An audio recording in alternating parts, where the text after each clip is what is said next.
Hey, what's up, y'all? What's going on, man? How are you? Good and yourself? I'm doing well. How's it feel? I know this week has been something you've been aiming for a while, so how does it feel that you're finally on a title fight week?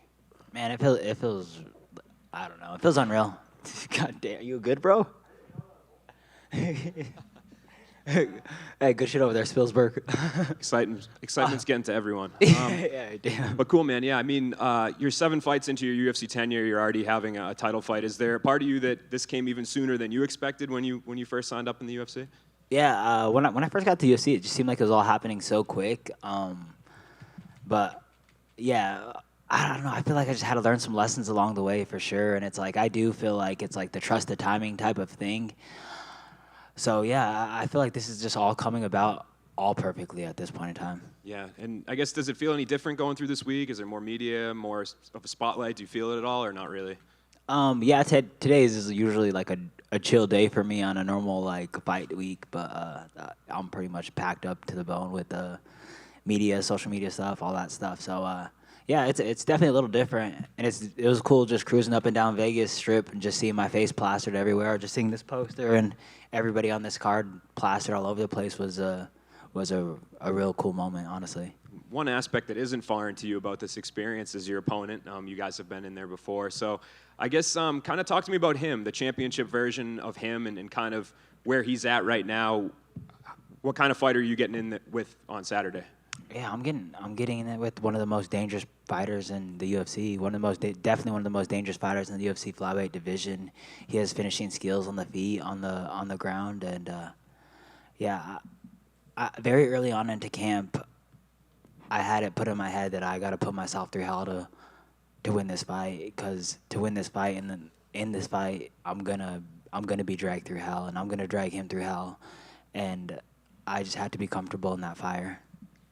You guys, you have not lost since you guys first fought. So I guess how did that fight change you? Do you feel like did you learn a lot from it? Is there now sitting there? Do you think about it a lot? Like, is it a big moment in your career? Yeah, I think about that every day. Honestly, I feel like that's one of the losses that'll get to me the worst, just because it's like I never pictured myself ever getting finished. I've always pictured myself losing maybe a wrestling match and just like an actual firefight. I never thought I was gonna be able to lose those, but yeah, it changed my whole style of how I approach fights, how I want to approach fights, how I approach training, and all that stuff. I feel like Alexandre Pantoja made me such a better fighter, and has changed my mentality when I go in there, and not in like the negative. You're not gonna get that raw dog. I'm not gonna like. I'm going for it for sure. Like, don't get me wrong. That being said, I'm gonna be a calculated killer in there.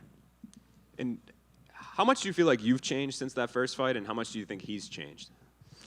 I think I've changed my style drastically, and you could see it in there. I used to walk forward and just throw a bunch of quantity punches and just kind of stay in someone's face. And I feel like these last 3 fights, I've just slowly mastered a style that I really want, and a championship style that's gonna not only win this fight, but win all these fights to come. And I feel like I can adapt my style and fight these guys in different style in many forms. I can fight on my front foot. I can fight on my back foot. I can fight in a taekwondo stance. I can fight in a boxing stance. I feel like I'm just far superior compared to these flyweights. And to be 100% honest, and I'm preparing for the best Pantoja, but if we're being realistic, I've watched Pantoja since the legacy fights, and I feel like he's throwing some of the same kind of punches, a little bit of the sloppiness and all that stuff this whole entire time. And it's like I feel like if we're talking about adapt and skill growth in this time period, I've grown drastically compared to him. Did you feel like even with the Moreno fight, I know a lot of people were surprised by his performance that he beat Brandon. So did you kind of still see that complacency that you're talking about in that fight, kind of that plateau? I wouldn't say complacency, but yeah, no, just certain tendencies for sure that I've seen in him in that Moreno fight. And that was the cool part about the Moreno fight is there's 25 minutes of it. You can watch that for half an hour, and there's so much homework that we studied on and we could have got done on. So I feel like watching that Moreno fight, there was a lot to learn, but it was all stuff I already kind of knew and saw. Thanks. Right, over here.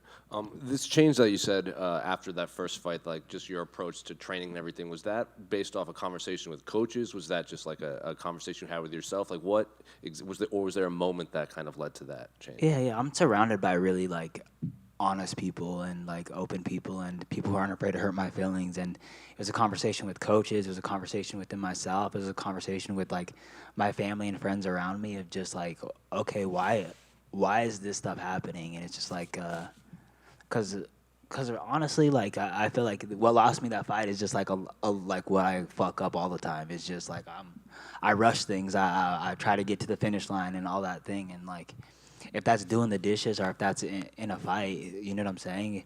I don't need to get dishes done in 20 seconds, and I don't need to get this fight done in 20 seconds. I got 25 minutes to finish my opponent, and I can go in there and play with my food for a little bit, you know? Do you think this change into your approach will even extend your career just based on, like, recovery and not just being full throttle the whole time in the fight? Yeah, 100%. I would go into fights. I have probably, I think, like 3 or 4 fights that are first-round finishes. Or not first-round finishes, finishes in less than a minute, which is cool. That being said, I've also been in fights where I shouldn't even got touched and I was getting hit because I was just taking unnecessary risk and trying to finish the fight. I felt like my whole entire career, it's like if we get into a shootout, if I'm getting into a shootout with anybody, I'm the more dangerous fighter and I'm going to walk away. That loss to Alexandre Pantoja is the first time I got in a shootout and I lost. And, yeah, I took that to heart. And from here on out, I'm just a sniper. I'm a calculated killer, and that's how I'm approaching these fights from here on out. And then I've heard interviews from you, and then he was just in here, and you both said the same thing. Like, this is most likely going to be the fight of the night. Like, that's what you guys expect. But historically, fight of the night means it's a close fight and it's a hard fight. So I would imagine you don't want a close fight. You want, as you said, a perfect performance. So I guess what type of fight are you expecting from yourself? Is it this back-and-forth war, or do you expect this masterclass performance? Yeah, man, I want a masterclass performance. I feel like the skills that I've progressed along the way and the style that I've adapted along the way, I feel like Alexandre Pantoja would be the perfect canvas to paint a masterpiece on for my title fight. Then last one for me. When he was in here earlier, he said that he felt anyone ranked 10-1 could be fighting for the title in this division just because of how competitive and how talented this division is. So I'm curious, just because Alex has the belt, do you view him as the actual best flyweight in the world, or are there other guys out there that you view as maybe even more talented than him? I don't think why Alexandre Pantoja is the champion is because he's the most talented in the division. I feel like he's beaten people that are far more talented than him. I feel like what Alexandre brings to the table is an iron will and a heart of a lion, and that's what people ask me. They're like, how do you break someone? Excuse me. How do you break someone mentally like that? And I feel like for the last few days, it's just like you can't. I'm not preparing to. I want to break him mentally. I'm preparing to break him mentally, but I know he's not going to break mentally. I got to go in there this Saturday and break him physically. Hey, Brandon, back over here. What's up, bro?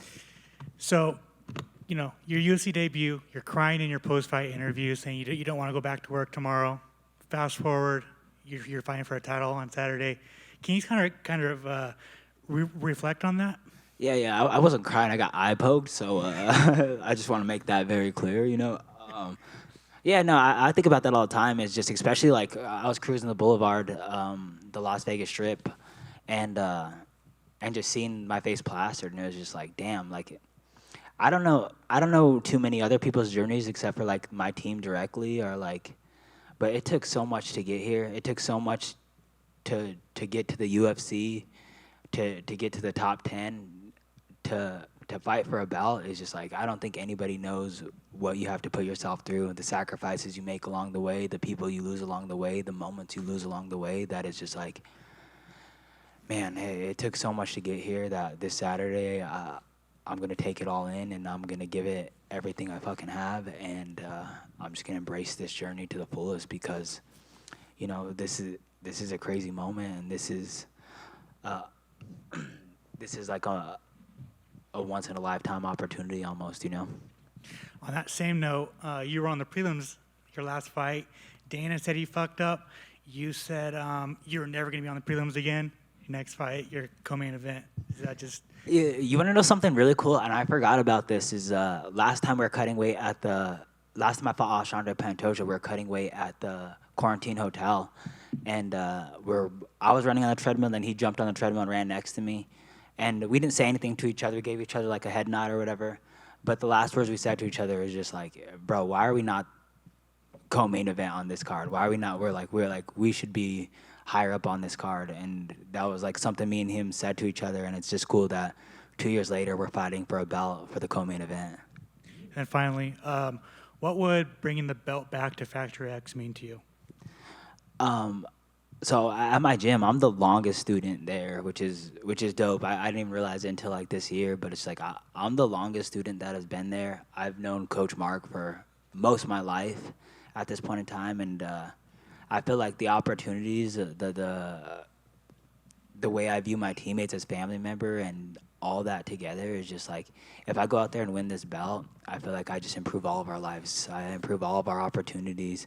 I can get more say in my teammates being on a card with me. I see Adesanya, he won a belt. His teammates 3-0, or he was 3-0 and got signed to the UFC. Is like, I have teammates that are 8-0 UFC fly. That should be a UFC flyweight, the UFC caliber. That's not in the UFC yet. Luis Goulet, and it's like that opens up opportunities and gates for all of us. And I don't think that I'm just winning this belt for me. I think I'm winning for the whole team for sure, and I'm winning for the city and the people around me. Brandon over here. You mentioned on UFC Embedded that being an uncle is the best title that you carry. If you went on Saturday night, does that change? Yeah, for sure. No, not at all. I'm sorry.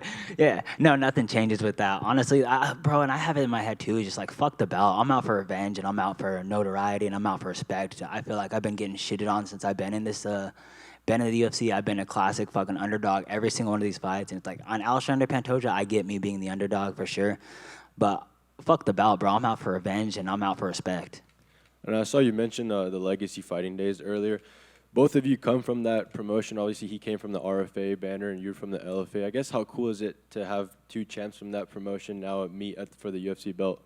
Yeah, and it just it speaks volumes of that promotion. I think another thing that speaks volumes of that promotion, as far as me goes, is I came from LFA and then immediately jumped in the top 10 of the UFC division and was just fine. You know, I was just tried and true. Anybody that beat me in the LFA got signed to the UFC right afterwards, and it was just like that promotion is the reason why I'm here for sure. And obviously, you're no stranger. You see how like all these title fights have been filled with rematches at the flyweight division. If you become champion, is there someone you'd like to see next? Maybe a fresh face? And I'm not looking for a fresh face. I'm on that Raw Dog Revenge tour. I want to see Brandon Moreno next. Thank you. Brandon over here. I think both you and Pantoja are excellent in the scramble position. Do you feel that this is an area where the fight could be won and lost for both you guys on Saturday night? Yeah, for sure. I feel like if I don't think safely, if I'm not making calculated moves in there, then for sure that's a situation where I could put myself in danger. It's like, I'm going to scramble, I'm going to move, I'm going to create chaos, but I'm going to do it super calculated this time around. I'm not going to do it just to do it. But yeah, I agree.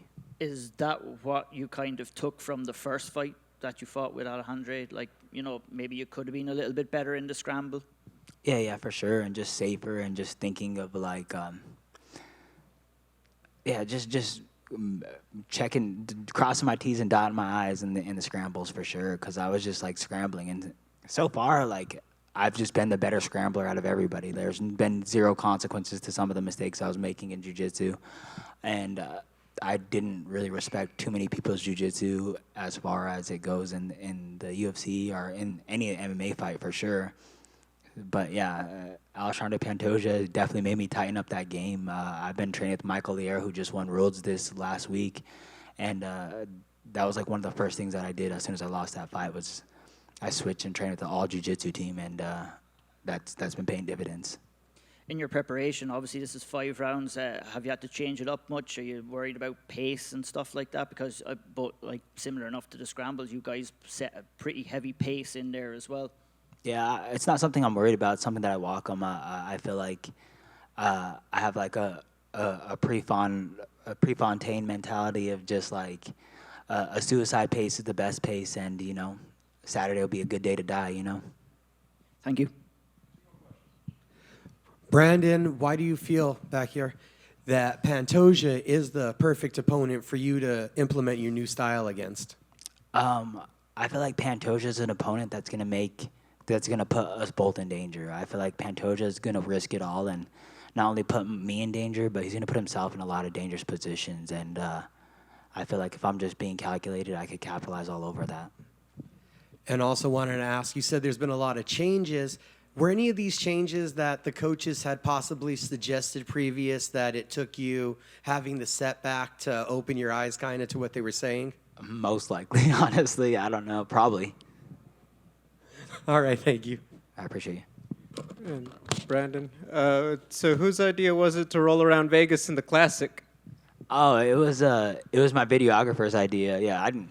That's not up my alley at all. I almost wrecked that shit because I was over here looking at posts. I was like, damn, is that? I was like, look at that one. Yeah, so yeah, not my idea at all. But it was cool. That was actually really cool. I've never drove a car like that. And then I saw your Instagram. You're already thinking about that post-fight meal. How do you like the hot wings? What sauce, and bone-in or boneless? Oh man, boneless for the most part because I like a messy person. So yeah, boneless for the most part. But I don't know. I'm bored. I like medium, mild and stuff like that. So yeah, nothing crazy. But what I'm craving more than anything is just chips and salsa after I weigh in. Thank you. Thank you. Thank you guys.